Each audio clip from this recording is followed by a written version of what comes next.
Nilifurahia sana mazingira. Kuna maua mazuri, yani bustani nzuri za maua pembeni ya ile nyumba. Kuna mto wa maji mazuri, sauti nzuri za ndege msituni pale. Kwa ilikuwa mazingira fulani mazuri sana, mazingira fulani ambayo ni tulivu. Basi baada ya kuzunguka nyumba pale, namna ya kuingia ndani, wengine wakasema jamani tuvunjeni mlango tuingie ndani.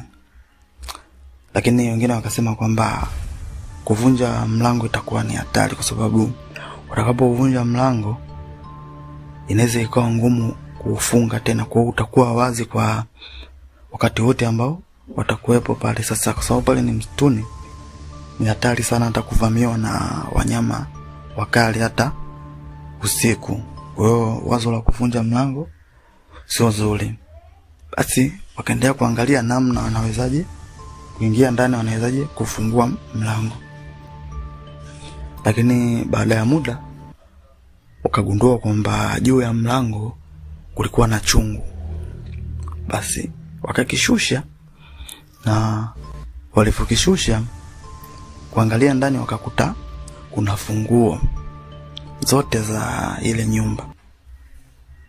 Basi walifurahi sana, wakafungua na wakaingia ndani.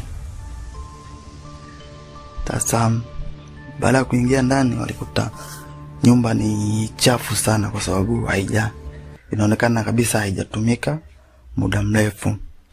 Kwa hiyo wakaanza kufanya usafi. Sasa wakaanza kuisafisha nyumba. Wakasafisha nyumba, ikawa ni siku sasa ya usafi.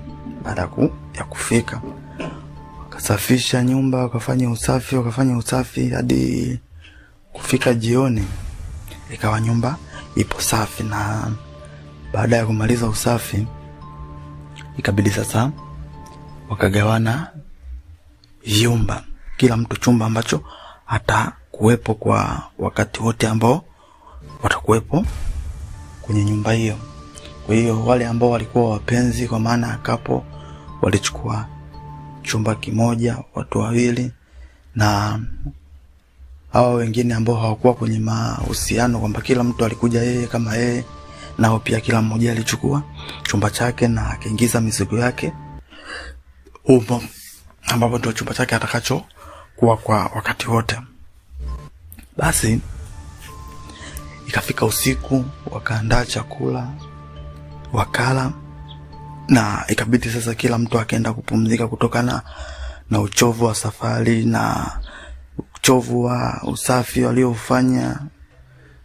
Ilikuwa ni kazi ngumu, kwa ikabidi pale kila mtu aelekee chumbani kwake kwenda kupumzika. Asubuhi na mapema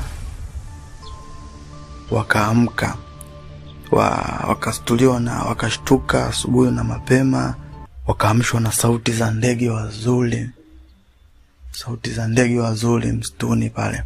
Kwa hiyo baada ya kuamka wakaanza wakaitana, wakaamshana, wakatoka nje, wakaanza kuyafurahia mazingira, wakaangalia mazingira mazuri, ndege wazuri, kuna bustani pale ya maua, angalia pembeni kule kuna mto, maji mazuri. Kwa hiyo kama ni mazingira ambayo kwamba yaliwafurahisha sana. Kwa hiyo walifurahi, na baada ya muda wakaandaa chakula cha asubuhi. Kupata chakula cha asubuhi, wakaendelea na maisha, wanaofurahi, wanacheza, wanaenda kuoga kwenye mto, Kwa hiyo walikuwa ni maisha fulani ya furaha sana.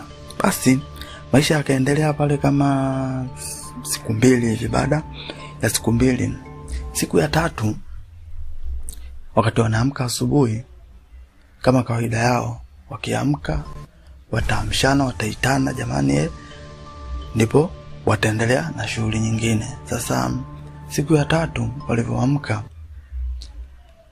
baada ya kuitana wenzao wawili wakawa hawajaamka, na kila wakiwaita hawaitiki.